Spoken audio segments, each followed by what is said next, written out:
Now at 10, a search warrant in Franklin, Kansas leads to an arrest and multiple charges, what authorities say they found inside. Plus, as spring arrives, hibernating wildlife is starting to wake up, and some might be closer to home than you think. And a special celebration in Joplin honoring a poet, the poet Langston Hughes, and his lasting legacy. The 4 states' most watched news starts now. This is KOAM News at 10. I'm Blake Gully. According to the Crawford County Sheriff's Office, investigators along with the Kansas Highway Patrol searched the property Friday morning in the 200th block of South Broadway as part of an ongoing investigation into the alleged stolen property. Authorities say they've seized thousands of dollars in previously reported stolen items, suspected methamphetamine, drug paraphernalia, as well as suspected illegal firearm suppressors and fully automatic weapons. 46-year-old Chad Seeswee was arrested and booked into the Crawford County Jail. Officials say additional charges could be filed as the investigation continues. With spring right around the corner, critters will be leaving the state of hibernation, making sightings more likely closer to home. KOAM's Mitch Adams brings us more. As temperatures rise in the upcoming months, some wildlife might be easier to spot as hibernation ends. Hibernation for a lot of animals looks a little different, so they'll be waking up. Some of them have slept the whole winter away, others were in light slumber. Once these critters rise for spring, their mission will be finding food, a mate, and potentially a new habitat. So oftentimes folks will have maybe brush piles or different piles just accumulating around their house, and those are perfect little dens for these animals where they're always looking for the new home, and your home might be the one. If you happen to have an unexpected encounter with one of these animals, it's best to help them escape and continue their journey. Animals are a lot more scared of you than you are of them. Most oftentimes they don't actually want to be where they're at if you have found them in your home, and so they're looking to escape. And so if you're able to provide a very safe way for them to escape, even better. Reporting from the 4 states, Mitch Adams, KOAM News. The Missouri Department of Conservation says to call an exterminator or animal control for professional help if the situation is out of your control. MDC also mentioned that nearly 70 different species of mammals can be found in Missouri. Today, the Langston Hughes Cultural Society hosted a birthday celebration honoring the Joplin native. The event was held at the Minnie McNee Community Service Center and marked what would have been the prolific poet's 125th birthday. Joplin Mayor Keenan Cortez presented a proclamation, and the representative on behalf of State Senator Jill Carter delivered a resolution that will later be read on the floor of the Missouri Capitol. Organizers say celebrating Hughes is also about inspiring the next generation to reconnect with poetry and the written word.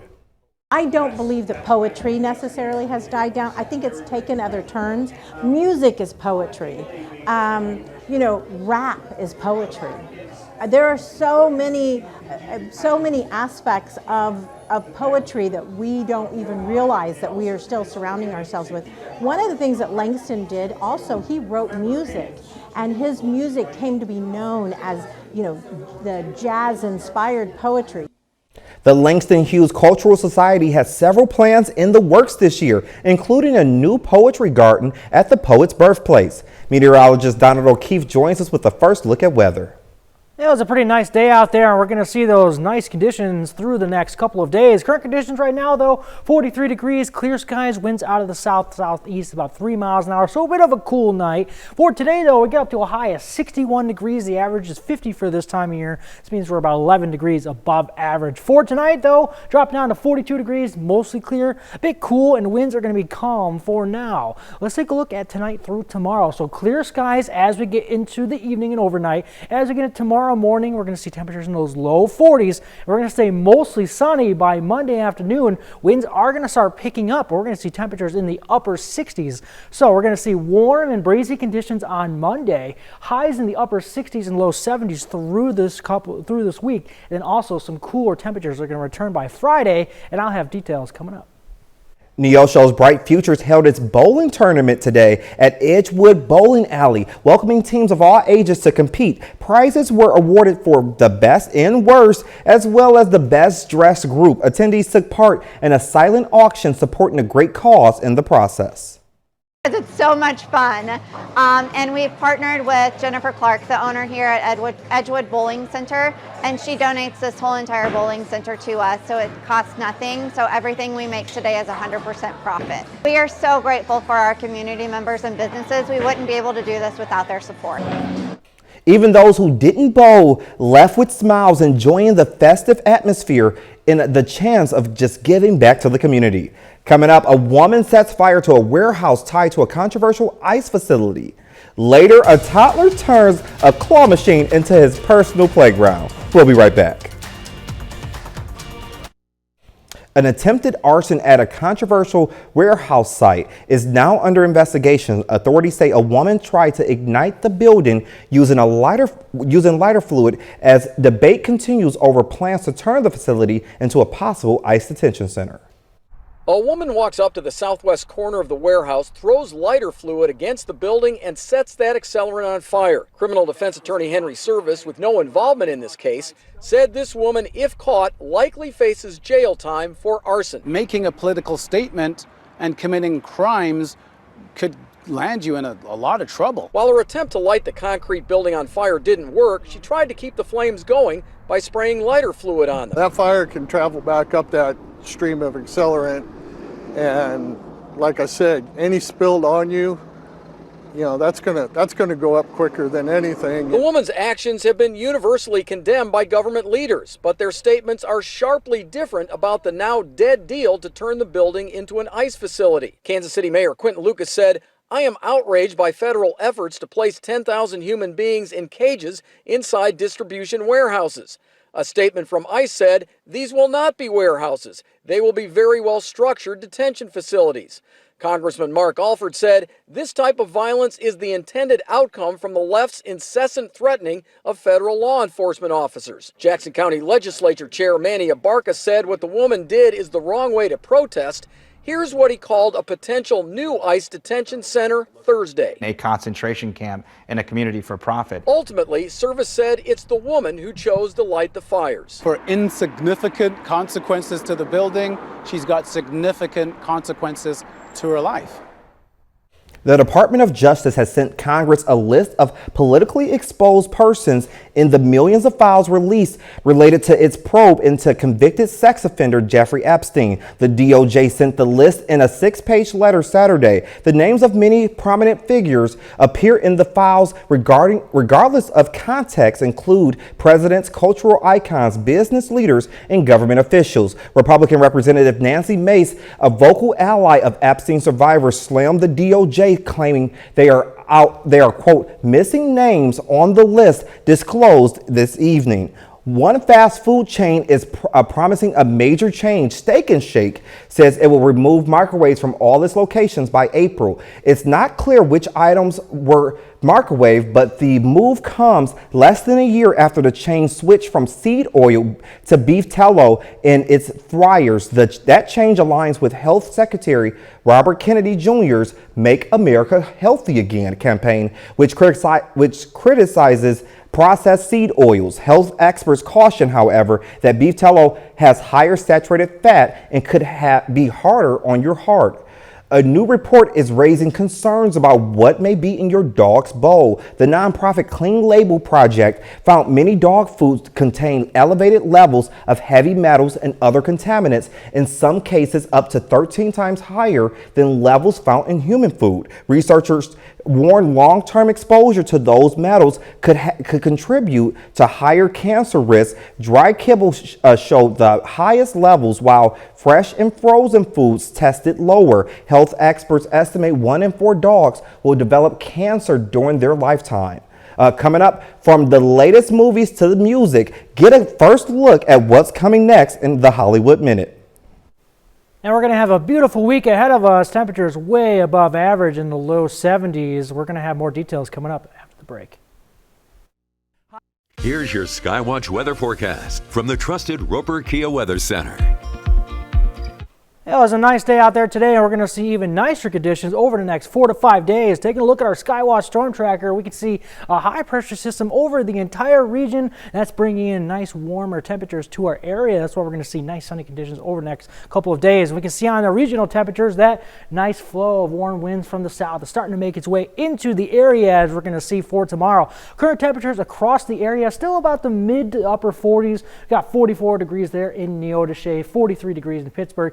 Fort Scott, you guys are a bit warmer at 50 degrees, and Neosho about 44 degrees. So still about mid-40s, a little bit on the cooler side. But for our high today, we got up to a high of 61 degrees. The average is 50 degrees for this time of year. So we're still above average for this time of year, about 11 degrees for today. For tonight, though, we're going to drop down to 42 degrees, mostly clear, a bit on the cooler side. Winds are going to be calm for now, though. But let's take a look at the next couple of days. So tonight through tomorrow morning, clear skies. As we get into tomorrow morning, we're just going to have some passing clouds, temperatures in the low 40s. But by the time we get to Monday afternoon, we're going to see mostly sunny skies, temperatures in the upper 60s, and it's going to be a bit breezy. I'll talk about that in a minute. By the time we get to Tuesday morning, increasing cloud cover, temperatures about the mid-50s. And as we get into Tuesday, a little bit of sun's going to be popping up. We'll look at those temperatures in the low 70s for us by Tuesday afternoon. Like I said, we're going to see a couple days of breezy conditions. This is tomorrow, Monday. We're going to see winds out of the southwest, gusting up to about 25-30 miles an hour. As we get into Monday night, those winds do stick around, and then by Tuesday, we're going to see winds continue to be 25, 30, even pushing 35 miles an hour for Tuesday. But if you're planning a day for tomorrow, breezy conditions, but mostly sunny through the day, high of 68 degrees for our Monday. For Monday night, only getting down to 52 degrees, partly cloudy skies. Like I said, it's still going to be breezy tomorrow night, gusts up to about 25 miles an hour. Taking a look outside at the Indigo Sky Casino Resort Camp, a nice, clear, cool night. So, we're going to see nice conditions over the next 4 days or so. Let's take a look at our upper level flow. This is Tuesday. So we got a high pressure system still sitting into our area. That's going to be through Tuesday, Wednesday, and into Thursday. But by the time we get to Thursday night, we're going to see a low pressure system up there by Canada. That's going to be bringing in colder air to our area. So a cold front pushes in by Friday, dropping temperatures down into our region. And let's take a closer look at that right now. This is Tuesday. Temperatures in the upper 60s. By the time I get to Wednesday, there might just be a little bit enough moisture for our area on Wednesday morning to see a little, maybe a couple sprinkles here or there. But as we get to Wednesday afternoon, those temperatures are going to be in the upper 60s, so a great middle part of the week. By the time I get to Thursday, temperatures about the upper 60s, but then here comes that cold front starting to push in by Friday. We're going to be sandwiched between some snow up to our north in Kansas City and some rain down to our south, but temperatures in the upper 40s, so sticking right around average. Take a look at our 7 days. 68 degrees for Monday, 70 degrees on Tuesday, and like I said, breezy conditions, then 71 on Wednesday, 68 on Thursday. Cold front pushes in on Friday, cooling temperatures down. Like I said, we could be sandwiched between snow to the north and rain to the south, but we're going to see beautiful conditions over the next 4 days. And again, you said beautiful conditions, but again, I heard possibility of some snow ahead, and we'll keep an eye on that over the next day or so. Yes, and we'll enjoy these next few days with those highs. Thanks. Thank you, Donald. Entertainment news now with Rick Demagella with the Hollywood Minute. Is your figure less than Greek? Is your mouth a little weak? That's singer Stella Cole performing My Funny Valentine. The track comes from her just-released EP of the same name. Cole is currently touring with upcoming dates in San Francisco, Honolulu, and Tarrytown, New York. Here, you're not the predator.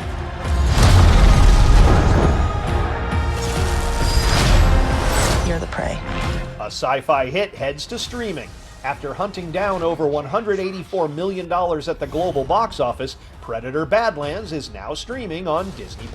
It's a huge moment for us. Matthew Lillard's killer new beverage. Lillard and screenwriter Justin Ware's Macabre Spirits has released Ghostface Vodka. The Scream-themed spirit is available now. In Hollywood, I'm Rick Damagella. Still ahead in sports, a local football head coach earns honors in his field. And the Gorillas and Lions wrap up their weekend series on the baseball diamond. Ben has those stories and more coming up next in sports.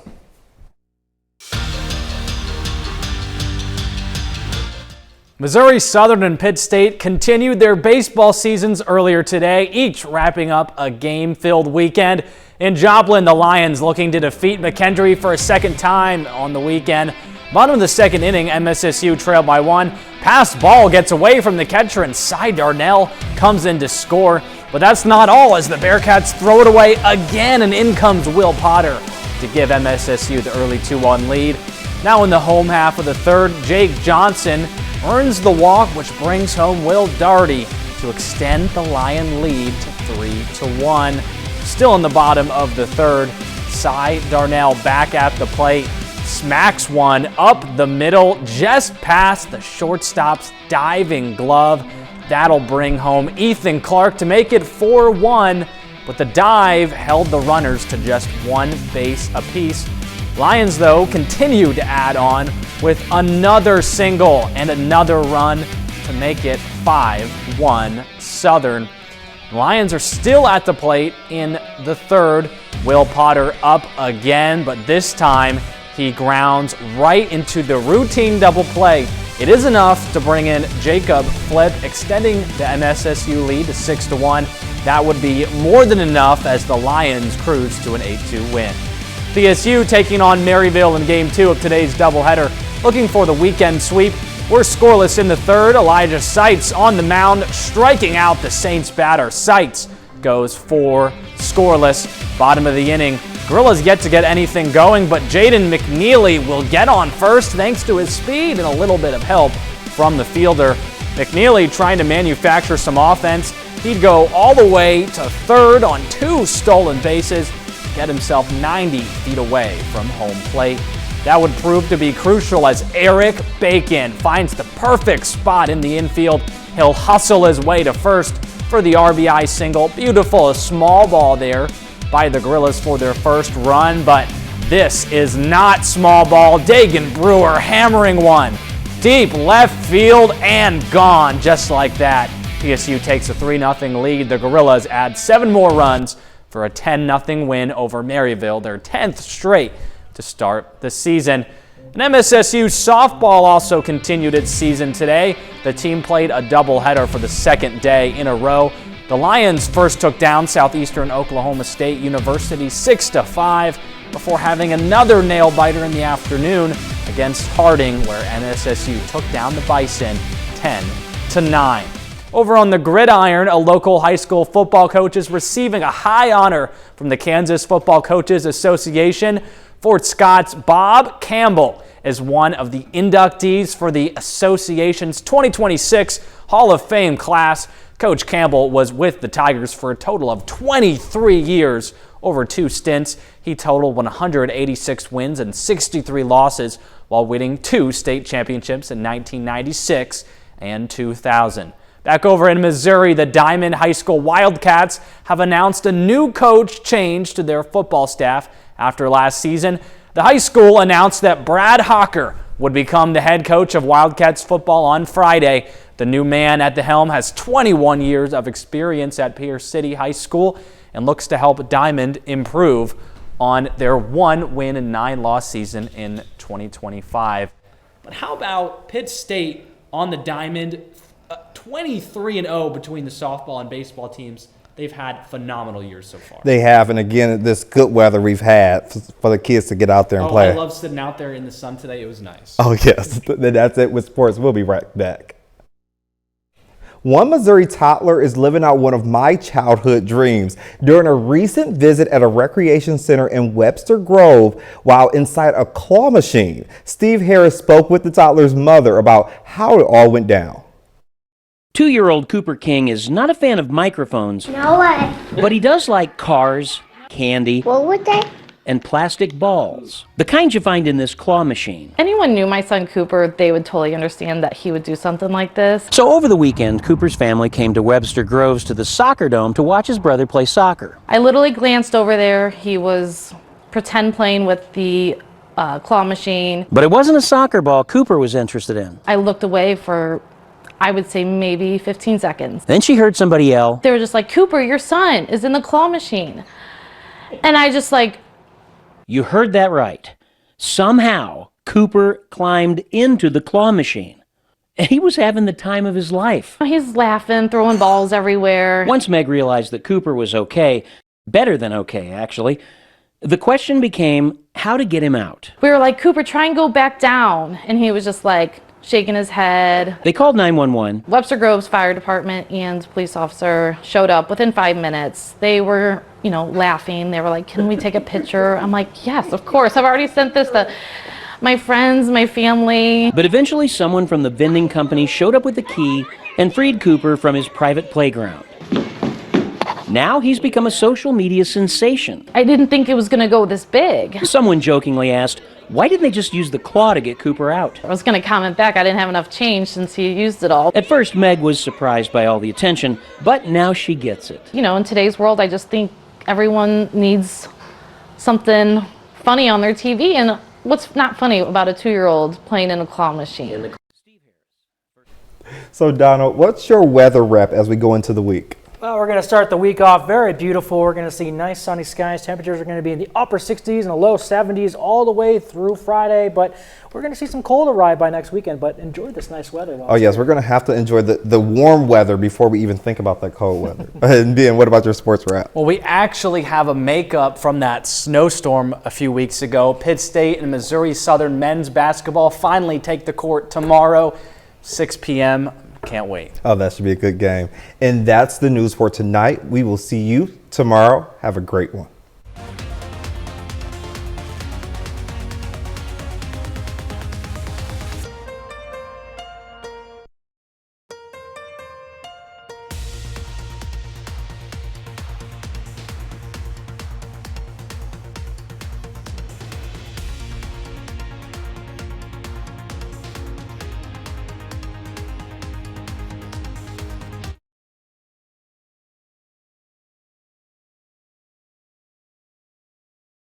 After spending all day